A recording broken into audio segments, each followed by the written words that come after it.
Bonjour à toutes et à tous. Je vous propose d'ouvrir ce nouveau webinaire de décryptage de l'offre de services du programme Petite Ville de demain. Je suis Emmanuelle Lebris, directrice adjointe du programme Petite Ville de demain à l'Agence nationale de la cohésion des territoires. Pour celles et ceux qui nous connaissent, comme d'habitude, je vous rappelle les petites consignes. Si vous avez un petit problème technique, je vous invite à nous en faire part dans le chat. Et puis, si vous souhaitez que je relaie en fin de webinaire vos questions à nos intervenants du jour, n'hésitez pas à les poser dans l'onglet questions-réponses que vous trouverez en bas au milieu de votre écran. Nous avons aujourd'hui, parmi nos plus de 1600 communes, petites villes de demain, une très grande majorité d'entre elles qui ont signé leur convention cadre, puisque plus de 80% ont aujourd'hui passé cette phase, stabilisant ainsi dans ce projet, dans cette convention, la stratégie, le plan d'action opérationnel et, dans la plupart des cas, également le périmètre d'intervention, puisque vous êtes nombreux à avoir choisi de mobiliser le dispositif ORT. Donc, la plupart d'entre vous ou des communes petites villes de demain entrent en phase opérationnelle et c'est dans ce contexte qu'on voulait vous présenter et vous représenter l'offre PVD+, qui est voilà, un appui pour la mobilisation des financements verts au sein de vos projets et en faveur de vos projets. Donc, on a particulièrement le plaisir aujourd'hui d'accueillir la Banque des Territoires, qui est quand même le partenaire de la première heure et le partenaire majeur du programme Petite Ville de demain et de la NCT.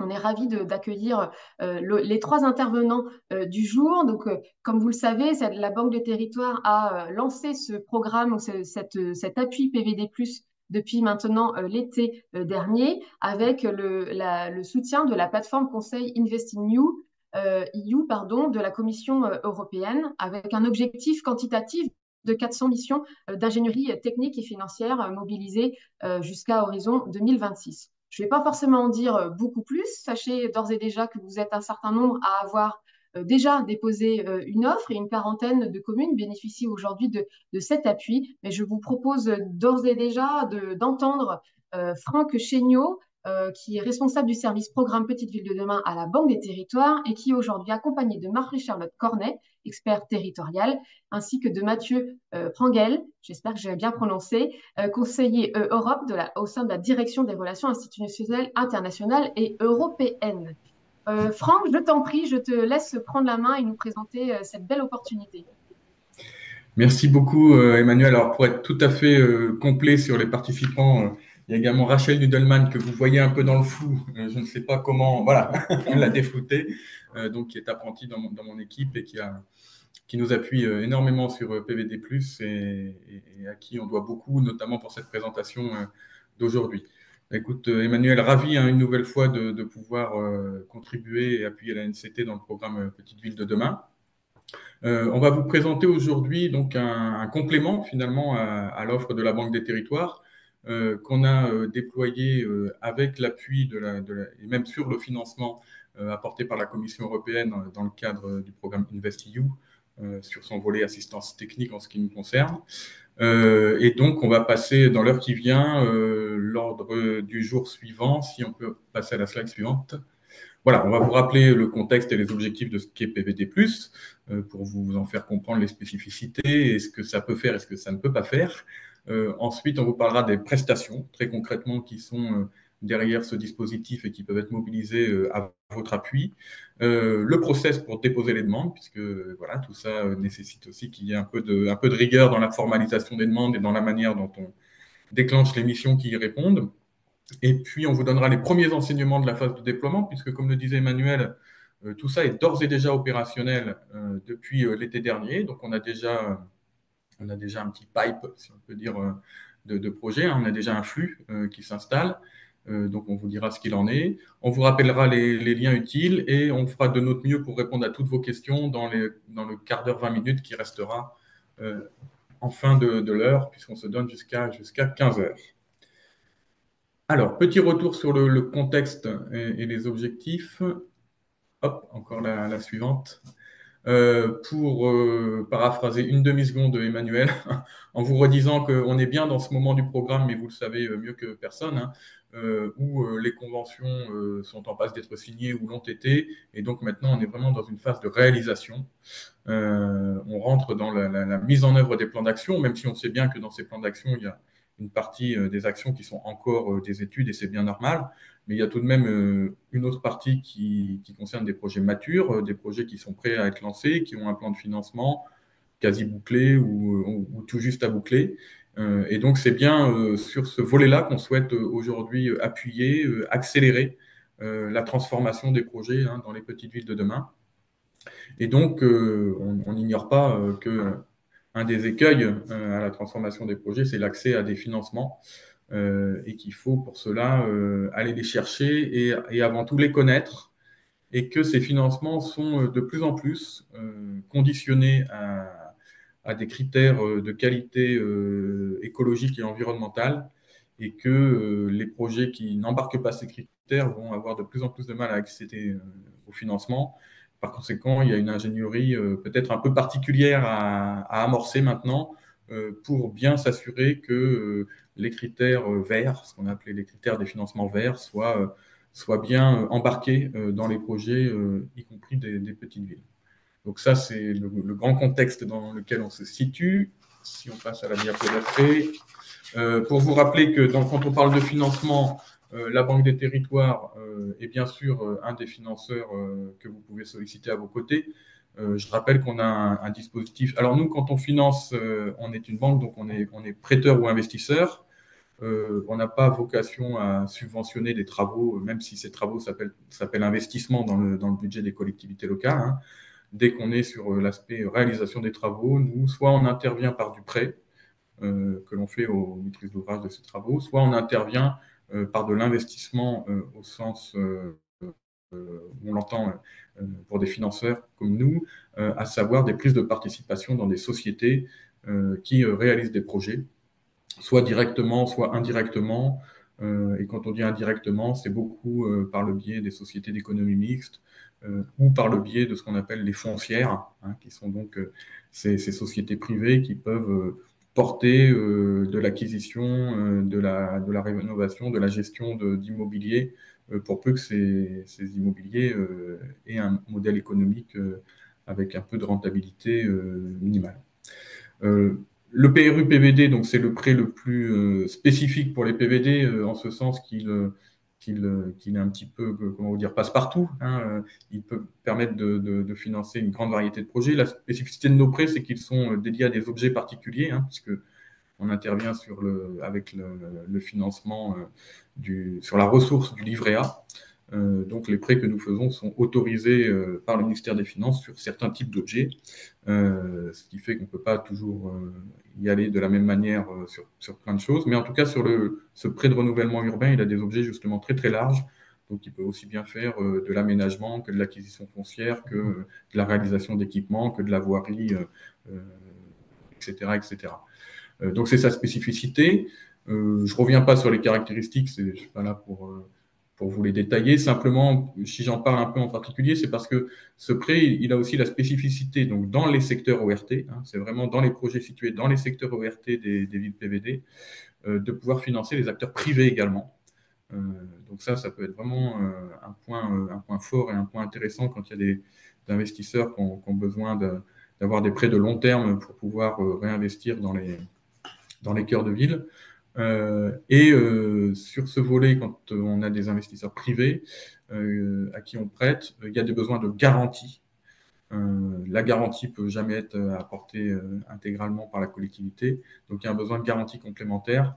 Et donc, ce besoin de garantie complémentaire fait l'objet également d'un partenariat avec InvestEU, puisque InvestEU, au niveau européen, est un mécanisme de garantie pour faire levier sur l'investissement. Donc, c'est pour ça que la boucle est bouclée. Vous voyez, il y a InvestEU est à la fois mobilisé en tant qu'outil de garantie par les outils financiers de la Banque des Territoires et sur son volet conseil technique, puisque c'est là qu'on a construit PVD+, donc qui vient en complément de tout ce que vous connaissez déjà, j'espère, sur l'intervention de la Banque des Territoires dans le cadre du programme PVD, où on a vraiment mobilisé des moyens massifs pour vous aider à accéder à l'ingénierie dont vous avez besoin pour élaborer et réaliser vos projets. Peut-être on peut avancer sur la slide suivante. Donc, je vais passer la parole d'ailleurs à Mathieu qui pourra mieux que moi vous expliquer comment PVD+ s'est greffé et en tout cas est venu, est né de la rencontre entre ce que nous faisions dans le programme Petite Ville de demain et la volonté de la Commission européenne. Mathieu, je te cède le micro. Merci Franck. Donc, comme évoqué par Franck, le dispositif qui nous intéresse aujourd'hui, PVD+, s'insère dans un programme plus large porté par l'Union européenne qui se prénomme InvestEU, programme qui a pour objectif de mobiliser une nouvelle vague d'investissement durable pour la transition dans la période 2021-2027. Donc, c'est vraiment un grand programme qui a deux jambes. Une première jambe que Franck a évoquée, qui est le fonds InvestEU. Et à ce titre-là, l'Europe qui se porte garant des financements que vont émettre des institutions comme la Caisse des dépôts. C'est vraiment un partenariat qui est inédit pour nous, qui est très intéressant, qui nous permet à nous de accompagner la Commission dans la diffusion de la ressource européenne partout en France. Donc là, le prêt que Franck a évoqué, donc PRU, PVD, est couvert justement par la Commission européenne en partie et permettra de financer des projets atypiques. Donc on voit ici les mérites de ces nouveaux partenariats avec l'Union européenne. PVD+, lui, s'insère dans la deuxième jambe, on va dire, du programme InvestEU, qui est la plateforme de conseil, assistance technique. Et à ce titre-là, la Commission s'était montrée très sensible finalement à l'idée de pouvoir accompagner tous les acteurs, donc pas uniquement les métropoles, mais voilà, tous les acteurs, à développer une capacité d'ingénierie financière pour développer des projets verts. Donc c'est un discours qui est apporté auprès de la Commission européenne. Donc on est très content de ce partenariat qui nous permet maintenant de déployer voilà, ce large dispositif pour accompagner justement vos collectivités dans la lutte contre le changement climatique. Donc voilà, soutien fort et très spécifique voilà, de l'Union européenne pour cette offre-là. À toi, Franck. Merci Mathieu. Donc les objectifs qui en découlent, c'est vraiment de se retrouver sur, je dirais, l'objectif de passage à l'opérationnel dans les petites villes, donc accompagner des projets qui se réalisent dans la durée du programme. Et pour cela, donc apporter cette ingénierie à la fois technique et financière pour aider à boucler les plans de financement en allant chercher mieux les financements verts. Alors, vous voyez, on parle d'un objectif de 450 missions à déclencher sur cette enveloppe de 5 millions. Bon, comprenez bien que l'idée, c'est pas de faire tourner les compteurs, mais quand on affiche ce chiffre, c'est pour vous dire à la fois, il y a une volumétrie, donc ça veut dire il y a de quoi accompagner franchement ceux qui le demanderont. En même temps, il y a une volumétrie qui a quand même une limite. Donc, il faut se signaler, il faut aller le chercher dans la durée de disponibilité de cette enveloppe pour pouvoir en bénéficier. Donc, moi, c'est un peu le message que je veux vous passer. Voilà, on n'est pas là pour faire tourner les compteurs, mais sachez que c'est un dispositif sur lequel il y a les moyens de vous répondre. Donc, n'hésitez pas à le solliciter. Et en même temps, ces moyens, ils sont quand même contenus dans une enveloppe. Donc, ne tardez pas trop à vous faire connaître quand vous avez détecté que ça correspond à votre besoin. Donc l'ambition vraiment, c'est de faire en sorte que ces financements verts de plus en plus fréquents, de plus en plus conditionnés à des critères bénéficient aux petites villes de demain, qu'elles ne restent pas à l'écart de cette possibilité de financement. Et pour ça se décline sur trois aspects. Vraiment, on cherche à accélérer la concrétisation, donc à permettre d'aller chercher rapidement les financements, et aussi d'améliorer la performance environnementale de ces projets, parce que souvent, enfin, en tout cas, on peut imaginer que les projets n'ont pas complètement intégré ces critères et donc il y a besoin d'y revenir un petit peu, de les retravailler, de les redéfinir. C'est le côté, d'ailleurs, assistance technique un peu de PVD+, pour mieux satisfaire ces critères et donc augmenter leurs chances de pouvoir décrocher ces financements verts. Et puis, l'idée, c'est aussi que, au fond, tout ça diffuse et que cette connaissance des financements à critères environnementaux soit mieux diffusée, mieux partagée, mieux connue et qu'elle s'installe dans les pratiques d'une manière durable. Donc ça nous amène à pointer un certain nombre sur la slide suivante, de propositions opérationnelles, voilà, pour répondre aux enjeux. Donc c'est connaître les sources de financement vert. Donc voilà, ça veut dire qu'on travaille à l'identification, au bon fléchage, à la bonne connaissance de toutes ces sources de financement, de bien comprendre les critères qui sont attendus, donc de quelle nature ils sont, comment ils sont interprétés. D'ailleurs, souvent, c'est plus des indications que des critères réellement inscrits dans le dur. Donc, il y a pas mal d'argumentaires d'ailleurs à construire autour de ces critères. Bien connaître les options selon le contexte des collectivités locales. Voilà, quel type de projet peut aller sur quel type de financement. Et donc, vraiment, l'idée, hein, maximiser vos chances d'accéder à des financements tout en ayant un meilleur levier sur les performances environnementales des projets. Voilà, donc il faut évidemment que ces dossiers soient en réponse avec les attentes des financeurs. Et d'ailleurs, je dévoile un petit peu la suite, mais les prestations peuvent aller jusqu'à l'aide à la rédaction et au dépôt des dossiers. Voilà, quand les projets sont suffisamment matures et définis et que les financements sont identifiés pour qu'on puisse en être à cette étape-là. Mais on pourra aller jusque-là. Et donc, voilà, je redis un peu, mais c'est l'idée aussi de faire monter en compétence sur ces sujets-là toutes les ingénieries qui sont disponibles dans les petites villes de demain. Pour vous dire plus opérationnellement encore quelles sont les prestations possibles, eh ben, je vais laisser la parole à Marie-Charlotte, qui dans mon équipe est l'experte qui suit et qui pilote tout ce dispositif PVD+. Marie-Charlotte, à toi. C'est à moi, merci Franck. Alors effectivement, PVD+ est organisé autour de plusieurs prestations possibles qui peuvent être cumulées selon vos besoins. Ce qu'il faut avoir en tête, c'est que c'est un appui, c'est une aide technique et financière pour la recherche de financement. C'est bien accès à la recherche de financement. Ce n'est pas une aide au montage de projet. Si vous avez des besoins de ce type-là, on peut vous aider par ailleurs et tous les partenaires du programme également. Il y a déjà pas mal de dispositifs fléchés.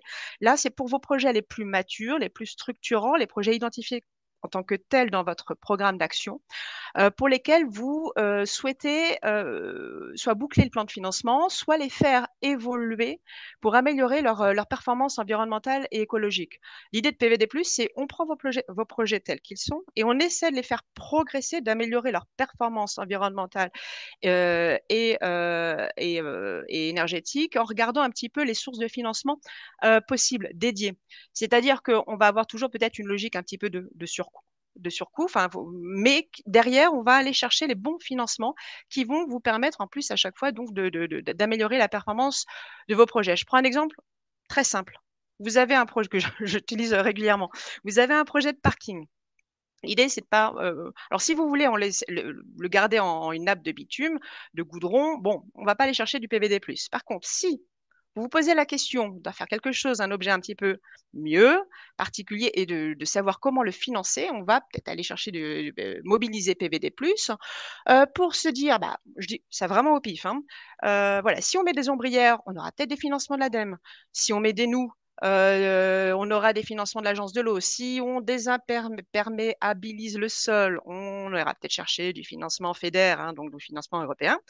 Donc tout ça, c'est un surcoût qu'on va chiffrer, mais qui va avoir un vrai effet levier sur la réalisation de votre projet parce que ça va vous permettre d'aller chercher des financements dédiés et globalement, de toute façon, voilà, de mieux le financer.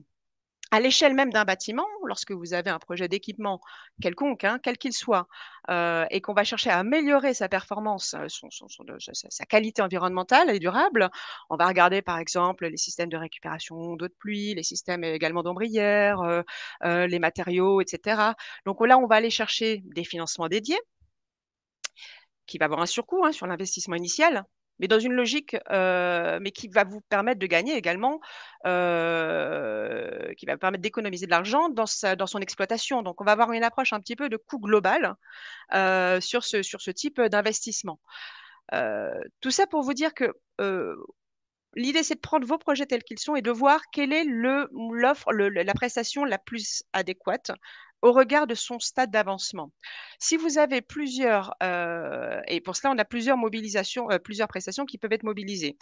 Ça va de la revue de projet lorsque vous ne savez pas exactement encore quel type de projets sont les plus éligibles, qui ont le plus de potentiel à capter ces financements verts. Donc là, on va faire une revue de projet de votre plan d'action. Ça peut vous aider dans certains cas d'ailleurs à prioriser les projets. On est dans une logique aussi bientôt avec cette échéance de 2026. Voilà, il faut sortir les premiers projets. Ça peut être une manière de vous aider à prioriser ces projets. Ça, c'est une revue de projet. Pour les projets les plus matures, les plus structurants, on va vous aider à identifier les sources de financement les plus adaptées, vous proposer des solutions d'adaptation technique, hein, je parlais des ombrières par exemple tout à l'heure, pour aller chercher tel ou tel financement et boucler votre tour de table financier. Donc là, ce sera pour les projets les plus matures, c'est-à-dire que là, le stade le plus intéressant pour mobiliser cette deuxième prestation de PVD+, c'est lorsque vous avez déjà, par exemple, un programmiste, hein, sur ce type de projet. Parce que du coup, les consultants d'ingénierie financière vont travailler avec le programmiste pour justement voir un peu comment faire évoluer techniquement votre projet, pour aller mieux capter tous ces financements dédiés. Lorsque votre projet est déjà bien avancé, bien positionné sur les transitions écologiques et économiques, mais que vous avez une problématique de bouclage de tour de table, on peut mobiliser une prestation dédiée, c'est la prestation 4, hein, pour vous aider à, à finaliser votre argumentaire, hein, votre discours stratégique qui vous permettra d'aller chercher tel ou tel financeur. Dans cette logique-là également, une fois que vous avez votre tour de table réalisé, on peut vous aider à rédiger vos dossiers de demande de financement, ce qui est plutôt intéressant, notamment lorsqu'on va aller chercher les fonds structurels européens, tout ce qui est FEDER, FEADER, etc., où on est quand même sur des dossiers assez lourds. On a également une prestation d'expertise et de contre-expertise de business plan. Et puis, 2 autres prestations qui sont dans la logique qu'évoquait Franck tout à l'heure, de vous aider un petit peu voilà, de transfert un peu de compétences pour que vous puissiez ensuite être armé, hein, sur ces questions de financement vert. Donc, en vous proposant des ateliers d'animation, de formation, de sensibilisation, particulièrement intéressant si vous avez des élus pas forcément sensibilisés à ces questions d'accès au financement vert. On peut organiser des ateliers dédiés sur des problématiques particulières qui vous sont propres. Et puis également, vous proposer toute une série de retours d'expérience et de benchmarks aussi pour donner à voir ce qu'il se fait. Je surveille l'heure en même temps, donc je vous propose d'aller tout de suite à la slide suivante. Alors, je parlais, donc c'est une ingénierie technique et financière. Donc, on va vous proposer un accompagnement réalisé par des consultants spécialisés que l'on va mobiliser, hein, dans le cadre d'un marché, qu'on mobilise dans le cadre d'un marché à bon de commande, hein, qui est bien sûr effectif depuis cet été. Alors, en tout, il y a 5 cabinets. Voilà, qui se répartissent selon des lots géographiques, hein. Ces 5 cabinets, c'est EY, FC Algérie La Cité, Access Développement, Espelia et Grant Thornton, autour de 4 lots géographiques, dont un lot dédié à l'outre-mer. Et puis, voilà, comme on est sur un système qui a un dispositif, une offre qui est financée par l'Union européenne. Et l'Union européenne est très attentive à l'utilisation de ces fonds, donc on a des obligations de reporting très importantes. Et également, donc, Franck le disait, une logique quand même de massification, d'adresser au mieux toutes vos demandes, hein, de ce grand programme qui est Petite Ville de demain. Donc, nous nous faisons assister par l'aide de Technopolis, que vous aurez. Donc, vous verrez des mails de Technopolis passer si vous sollicitez l'offre PVD+. C'est Technopolis qui étudie, qui qualifie vos besoins et ensuite qui anime, hein, qui coordonne l'intervention de la task force, donc les consultants spécialisés en ingénierie technique et financière. Et, point important, qui s'occupe du reporting auprès de la Commission européenne. Slide suivante. Alors, qui a accès à cette offre PVD+. Bien évidemment, c'est une offre dédiée aux petites villes de demain. Donc, les demandes doivent être portées par les chefs de projet, les services, en tout cas, des petites villes de demain, des communes labellisées petites villes de demain ou leurs groupements de communes, des EPCI. Les projets doivent être inscrits au plan d'action de la Convention cadre, c'est très important de le dire, et ils doivent relever de secteurs éligibles au règlement d'InvestEU qui est très large. Grosso modo, voilà, il n'y a pas de il couvre, hein, toutes vos problématiques des petites villes de demain. Il y a 2 domaines exclus, mais qu'il faut à chaque fois justifier, bien évidemment, la défense et l'exploitation minière. Donc, je voyais dans les fils des questions-réponses, hein, les réseaux de chaleur, bois, méthanisation sont-ils éligibles? Je dis oui, bien évidemment, à partir du moment où ils sont portés par une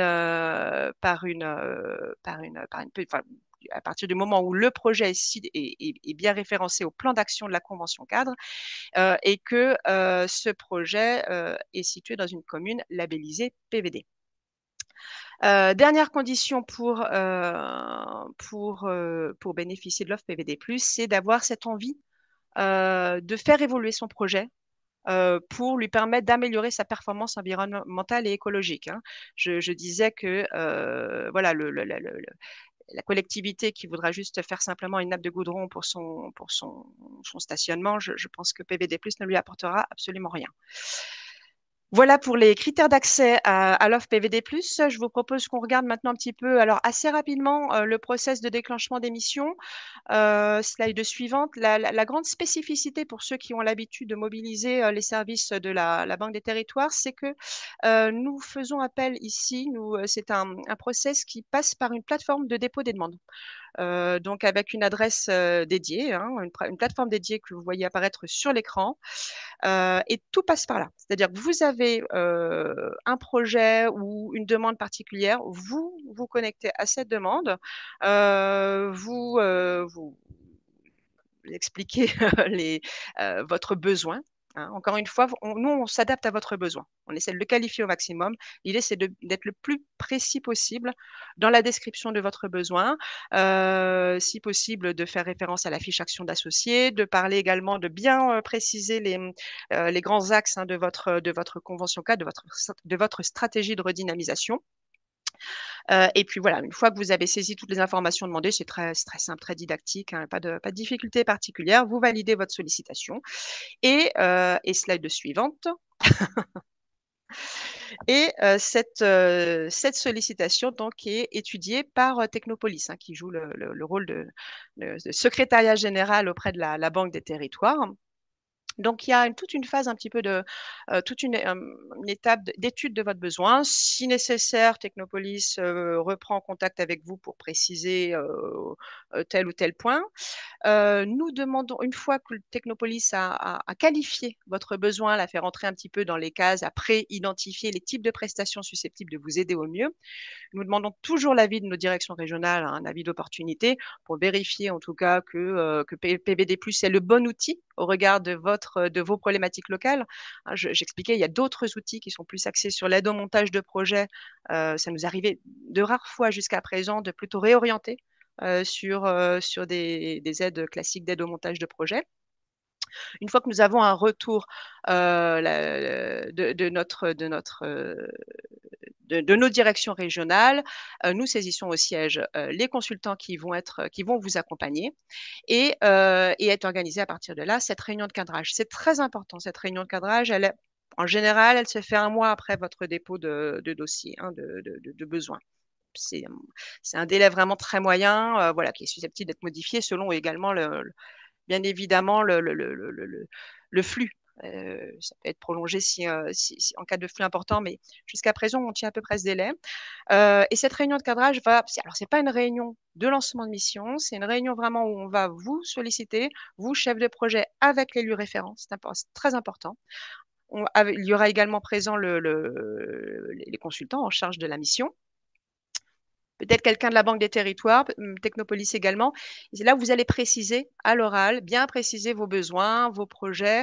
Le consultant va vous demander toutes les informations nécessaires au bon calibrage de sa mission, au calendrier d'intervention. Il va vous proposer à la suite de ça une note de cadrage que vous allez valider. Et nous, Banque des Territoires, on émet un bon de commande. Voilà, donc l'ensemble du process prend grosso modo 1 mois et demi. Maintenant, si vous avez des degrés d'urgence particuliers, j'en ai déjà parlé avec certains d'entre vous, n'hésitez pas à le communiquer, à nous le communiquer, à le faire connaître vos besoins parallèlement au dépôt, hein, bien sûr, de vos besoins sur la demande, à vos référents de la Banque des Territoires, à vos référents locaux de la Banque des Territoires. Et nous, on essaie d'être sensible à vos degrés d'urgence et du coup d'avoir bien vos besoins en tête pour activer, si nécessaire, accélérer toutes ces démarches. Voilà, donc slide suivante. Ensuite, voilà, qu'est-ce qu'il va se passer à la suite de cette mission d'appui qui est assez courte, hein, on est sur des missions flash qui sont en général bien précises sur certains projets particuliers. Ça dure entre 1 mois et 3 mois, hein, en moyenne. Une fois que voilà, la mission est réalisée, vous validez bien évidemment, hein, il y a une réunion de restitution et voilà, il faut formaliser une sorte de valider le service fait, hein, de manière très, très plus ou moins formelle, hein, via un petit mail ou quelque chose comme ça, ce qui nous permet, nous, bien de suivre que vous avez bien eu, en tout cas, tous les conseils nécessaires, à poursuivre, du coup, à rentrer vraiment, à opérationnaliser votre projet, hein, sur la base de tous les conseils qui vous auront été, donnés. Ayez juste en tête que pour toutes ces questions de reporting auprès de la Commission européenne, on va revenir vers vous, enfin, Technopolis reviendra vers vous à 2 moments. En fin de mission pour une enquête de satisfaction. Alors, vous voyez, ces 5 critères notés de 1 à 5, c'est vraiment très, très, très light, mais c'est important de le faire. Et puis, 1 an après, pareil, on vous demandera un questionnaire de suivi du plan de financement pour voir vraiment comment vous avez effectivement réussi à boucler votre plan de financement. J'essaie de tenir les délais. Peut-être que Franck, je te rends la parole sur les enseignements de la première phase. Il faut que tu mettes ton micro juste. Voilà, il fallait que j'arrive à viser bien sur le grand écran. Merci beaucoup, Marie-Charlotte. Oui, donc premiers éléments, premiers enseignements de la première phase. Donc on peut passer à la slide qui vous montre un peu le flux tel qu'il se présente au début du mois. Là. Donc on n'a pas loin de 70 demandes qui ont déjà été enregistrées. On en a une cinquantaine qui sont attribuées à des prestataires. Ah oui, je reprécise quelque chose, je me rends compte que peut-être on n'a pas été complètement clair sur le sujet parce qu'on parle de marché à bon de commande comme si c'était assez limpide pour tout le monde, mais les missions sont prises en charge à 100% sur le financement de la Commission européenne. Ça veut dire que c'est complètement gratuit pour les petites villes qui bénéficient de ces missions. Donc voilà, ça ne doit pas être un argument de sollicitation, c'est vraiment le besoin et l'utilité qui priment. Mais sachez qu'il n'y a vraiment pas de frein de ce côté-là. C'est justement l'apport de la Commission européenne qui permet de vous mettre à disposition gratuitement ces missions.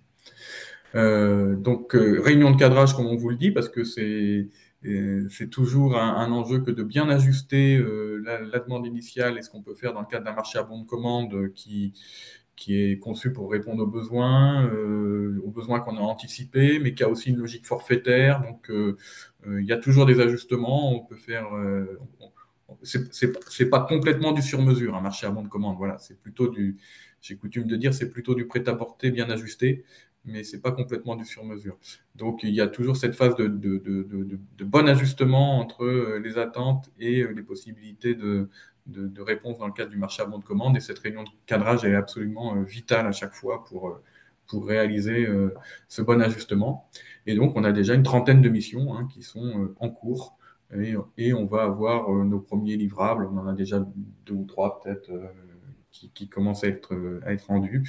Donc voilà, on est vraiment dans cette phase de montée en charge du dispositif et c'est une manière de vous dire aussi que ça fonctionne.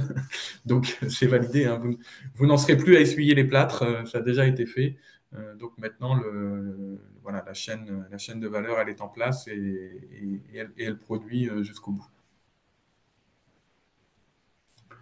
Alors, donc, ça nous permet d'avoir un premier regard sur les typologies des sollicitations qui ont été déposées en termes de nature de projet.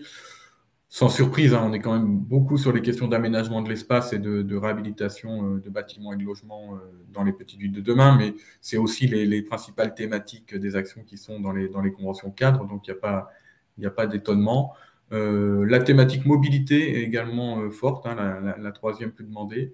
Et ensuite, on va trouver toutes des questions autour de mise en place d'une économie plus durable, notamment des circuits courts ou d'économie circulaire avec le réemploi, notamment. Et puis, des sujets énergie, alors là, qui sont un peu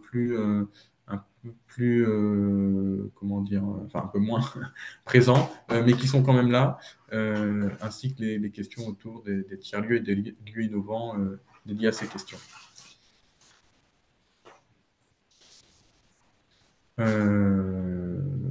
Pardon, il y a un flux de questions qui m'a perturbé au même temps. Donc, les prestations qui sont effectivement mobilisées, donc le plus souvent, c'est celle qu'on a appelée la numéro 2, l'analyse technique. Donc, c'est tout à fait cohérent hein, avec ce qu'on a envie de faire. Hein. C'est plutôt des projets qui sont matures et sur lesquels on apporte les éléments d'analyse qui leur permettent d'aller rechercher leur financement. Et ensuite, la revue de projet, qui est évidemment parfois un outil préalable un peu indispensable au bon usage, à la bonne utilisation de PVD+, parce que on est dans cette phase. Je voyais qu'il y avait une question, par exemple, sur l'éligibilité. Est-ce que le projet est éligible à tel ou tel? Bah, justement, c'est un peu l'objet aussi des revues de projet comme ça, c'est de repérer dans le panel d'actions prévues celles qui sont éligibles ou pas à des sources de financement connues. Et si la question de l'éligibilité portait sur notre propre éligibilité, c'est-à-dire à l'éligibilité au dispositif lui-même, on n'a pas de restrictions thématiques en dehors de celles qu'avait indiquées Marie-Charlotte et qui sont liées aux exclusions européennes minières et l'autre m'a échappé à l'instant. Voilà. L'appui à la rédaction de dossiers de demande de financement, hein, voilà, donc aussi une des prestations les plus demandées. Ça, c'est vraiment dans le cas où, en fait, vous avez déjà identifié par vous-même les guichets auxquels vous pouvez vous adresser et vous êtes dans le moment où il vous faut le coup de pouce pour monter tous les dossiers. Et là, on peut intervenir avec cette prestation-là. Ces prestations, elles sont combinables. Et donc elles peuvent être imbriquées hein, dans une intervention. Quand on regarde un peu ce qu'on pourrait avoir comme potentiel de demande, on s'appuie pour ça sur une analyse qu'on a lancée des conventions cadres Petite Ville de demain. Donc on en a analysé à peu près 300. Voilà, on voit qu'on est sur des montants d'investissement qui peuvent atteindre 800 millions d'euros, un reste à financer qui est en général 10% du montant global. Donc, ça veut dire qu'en fait, il y a quand même, quand on dit 10%, c'est une moyenne, hein, ça veut dire qu'il y a des projets qui sont intégralement financés et d'autres qui ont encore à boucler leur plan de financement. Donc, on voit qu'il y a encore, je dirais, du travail et du potentiel pour bénéficier de ces prestations de recherche de financement. Et puis, c'est un peu en bonus, voilà, on vous donne les thématiques les plus fréquentes dans les actions qu'on a repérées dans les conventions cadres. Et on voit que ça recoupe assez nettement ce qui a été demandé dans les premières prestations de PVD+. On va avancer encore.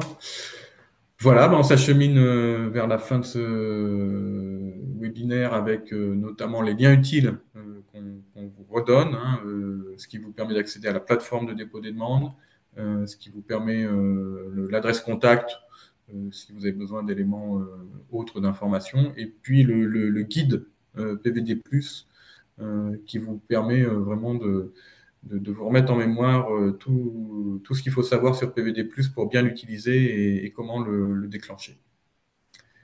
Et comme il me l'est gentiment rappelé, tous les liens ont déjà d'ores et déjà été mis dans le chat, donc n'hésitez pas à cliquer. Je vous propose peut-être, merci aux uns et aux autres pour vos interventions et aux quelques questions auxquelles vous avez déjà répondu par écrit, mais ça vaut le coup qu'on y revienne, je pense, oralement.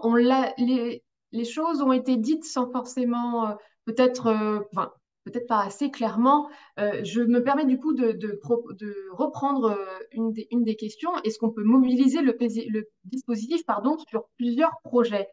Je crois que la réponse est un grand oui, bien évidemment, mais je voudrais vous laisser la main. Oui, oui, oui, je me permets de répondre, hein, mais tu compléteras bien sûr, Franck, si tu veux. Parce que en plus, la réponse a été écrite, mais en réponse à une question qui n'a rien à voir dans le chat. Bon, bref, c'est pas grave. Oui, donc oui, effectivement, c'est même préférable. Pourquoi? Tout simplement parce que derrière, ça nous permet de vous mettre à disposition la même équipe de consultants. Ne serait-ce que ça, c'est important. Sinon, après, vous êtes vraiment dans une logique de pilotage qui n'est pas simple. D'avoir cette approche globale qui est de toute façon, bien sûr, propre à PVD. Donc déjà, oui, vous pouvez avoir effectivement 3-4 projets structurants et on vous proposera bien sûr de vous accompagner sur ces 3-4 projets structurants. La revue de projet, hein, la fameuse prestation 1, va aussi couvrir plusieurs projets, bien évidemment, du plan d'action. J'avais une autre question voilà, la prestation 6 peut être mutualisée entre plusieurs villes PVD. C'est un petit peu en lien, c'est pour ça que je me permets tout de suite c'est un petit peu la même réponse à apporter. Lorsque vous avez effectivement, enfin, les projets peuvent aussi être portés donc par la Comcom, voilà, donc concerner aussi peut-être plusieurs PVD. Donc, on est vraiment dans une logique de mutualisation aussi de demandes. Vous pouvez bien sûr porter, l'idée c'est de porter au mieux les projets à l'échelle de l'EPCI, hein, si vous avez des projets qui concernent plusieurs PVD. Parce que derrière également, vous aurez toujours voilà, les mêmes consultants qui vous seront proposés. Et alors, dans ce cas, qui porte la demande? Tout dépend voilà, j'ai envie de dire, de toute façon, c'est le chef de projet qui porte la demande. Le chef de projet est souvent positionné au niveau de l'EPCI. Si c'est pas le cas, voilà, on a l'habitude de dire, voilà, s'il y a plusieurs instances, si c'est des instances de gouvernance, de pilotage en tout cas, qui sont séparées derrière, s'il y a plusieurs chefs de projet, dans ce cas, le mieux, c'est peut-être de faire deux demandes, hein, enfin, autant de demandes que de chefs de projet, parce que derrière, c'est peut-être pas les mêmes élus référents aussi. Je sais pas si j'étais très claire, hein, n'hésite pas à préciser mes propos, Franck, hein, si nécessaire, hein, et Emmanuel également. Je pense que c'est bon. Je me permets du coup une autre question, mais dont la réponse me semble couler de source. Est-ce qu'il y a des montants minimums? Je comprends que non, puisque l'important, c'est le projet avant tout. Absolument. Je comprends pas d'ailleurs pas tout à fait la question. Montant de quoi d'ailleurs? Montant de projet, montant d'aide, je sais pas trop. Ça peut être montant d'aide aussi, ceci dit. Alors, je En parcours tout cas, les... la réponse est qu'il n'y en a pas de montant Voilà. minimum. Voilà, quelle que soit la question. Est-ce qu'il est possible que vous interveniez sur des projets sur lesquels il y a déjà une partie des financements? C'est une des questions qui est posée. Oui, tout Déjà à une fait. partie des financements assurés, pardon. Oui, tout à fait. C'est la prestation 4 de mémoire où là, on est dans une logique d'aide au bouclage du tour de table financier. Au contraire, voilà, on sera sur un autre type d'accompagnement, mais c'est tout à fait possible. Très bien. On est en plein dans l'objectif, hein, quand on a un projet qui est à moitié financé et qu'on vous aide à trouver du financement complémentaire, notamment en allant chercher des financements verts, c'est vraiment en plein dans l'objectif de PVD+. Alors, on l'a déjà évoqué plus ou moins aussi. Il nous est demandé si l'intérêt est plutôt de faire une demande qui articule différents projets ou pour montrer justement la cohérence ou finalement une demande par projet identifié. Non, une demande qui articule plusieurs projets. Non, non, vraiment, hein, voilà, on mutualise au maximum, hein. Mais derrière, on adapte. C'est-à-dire que si vous avez plusieurs projets, voilà, on adapte derrière la dimensionnement de l'accompagnement en fonction du nombre de projets que vous avez, bien évidemment. Faut pas avoir peur de ça. Et si au moment du cadrage des missions, on se rend compte que finalement, il vaut mieux faire deux prestations distinctes ou deux missions distinctes, on peut le faire aussi. Disons, c'est plus facile de dégrouper une Hum, sollicitation mutualisée que le contraire. Très clair. Et bon, on arrive presque au terme de toutes les questions. Il y a une petite dernière sur laquelle il me semble avoir déjà la réponse. Est-ce que vous intervenez si le projet est déjà démarré? Alors oui, oui. Alors ça dépend exactement où il en est. Comme je le disais, il y a. Mais ça veut dire quoi démarrer? C'est un peu Oui, ça c'est le. ça.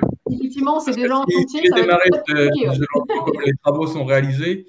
euh, Non, mais il faut, en tout cas, au niveau de la conception, il faut déjà que vous ayez bien entamé la conception de votre projet. Je parlais tout à l'heure, l'étape, pour moi, la plus intéressante lorsqu'on va chercher du PVD+, pour faire évoluer le projet aussi, pour améliorer sa qualité environnementale et durable, c'est l'étape de programmation. C'est au niveau de la programmation de votre projet, lorsque vous avez si vous travaillez avec un programmiste, vous êtes en train de le dimensionner, étude de faisabilité de programmation, etc. C'est le meilleur moment pour aller mobiliser ou esquisse, APS, quoi. Et pour répondre peut-être aussi plus définitivement, quand le projet est démarré, dans le sens où si les travaux ont commencé, etc., ça veut dire qu'au fond, il y a plus d'inflexion ou d'évolution possible du projet. Donc, de fait, ça, pour nous, c'est un critère qui l'écarte de Ouais. PVD+, hein, si on peut. si on peut apporter aucune amélioration à ces caractéristiques environnementales, on n'est plus tout à fait dans la cible. Est-ce que l'un ou l'autre, avant de clore ce webinaire, est-ce que vous auriez voilà, des précisions encore à nous apporter? Il y avait une question au tout début. J'avais aussi en tête. Oui, la question, pardon, Emmanuel, c'était dans le chat. En tout cas, il y avait une question qui était posée au tout début sur, au fond, qu'est-ce qu'on entend par critères verts.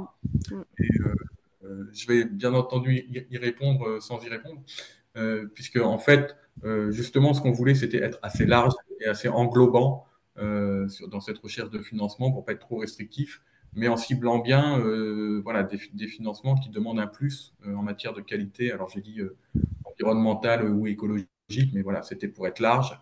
Mais l'idée, c'est qu'on est bien sur des critères du type économie d'énergie ou utilisation d'énergie renouvelable ou production d'énergie renouvelable, durable, qu'on va avoir des projets qui vont avoir un impact d'amélioration de l'environnement ou de limitation des impacts sur l'environnement. Enfin, voilà, ça va être ce type de critères. Bon, on ne peut pas les lister tous hein, parce qu'ils sont vraiment propres à chaque type de financement. Et en plus, on utilise le mot critère, mais franchement, parfois c'est un peu abusif parce que souvent c'est plus de l'argumentaire qu'on vous demande que des critères réellement avec des métriques très, très, très, très mesurables. Et d'ailleurs, ça renvoie à une autre question qui était posée sur les circuits courts, l'évitement des gaz à effet de serre. Là, j'ai plus la question exacte en tête. Mais en tout cas, oui, c'était est-ce que c'est éligible ou est-ce qu'il y a une prime? Ah oui, voilà, c'est ça. Est-ce qu'il y a une prime au circuit court? Donc, vous comprendrez que nous, en fait, on ne prime rien du tout. On prend les projets comme ils sont et on essaie de trouver les meilleurs financements qui leur permettraient de se réaliser en embarquant plus de qualité. Donc, en fait, sur le dispositif PVD Plus lui-même, il n'y a pas de prime particulière à quoi que ce soit. Par contre, on va chercher les financements qui priment le mieux, entre guillemets, ce type de projet. Et quand on parle de réduction des gaz à effet de serre sur des problématiques de circuit court, je pense qu'on n'est pas toujours dans des métriques absolument exactes, mais qu'il y a tout un travail d'argumentaire et de démonstration en fait à mettre en place pour pouvoir convaincre que le projet va dans le bon sens. Parfait, merci beaucoup pour ces précisions certainement utiles pour les uns ou pour les autres. On arrive au terme du coup des questions et du temps d'échange. Merci vraiment beaucoup à vous et en particulier donc Franck, Marie-Charlotte et si je ne me trompe pas Mathieu. Et puis la fameuse apprentie dont j'ai oublié le prénom. Rappelle-moi Franck. Rachel Nudelman. Je sais Rachel. qu'il a oublié de... Et c'est ce que j'avais retenu, mais j'avais peur de me tromper. Merci à beaucoup à tous et j'espère que cette présentation va permettre les bons contacts et la mise en relation voilà, pour, vous l'avez compris, améliorer la qualité des projets et les financements qui vont bien avec. Bonne journée à tous. Au revoir.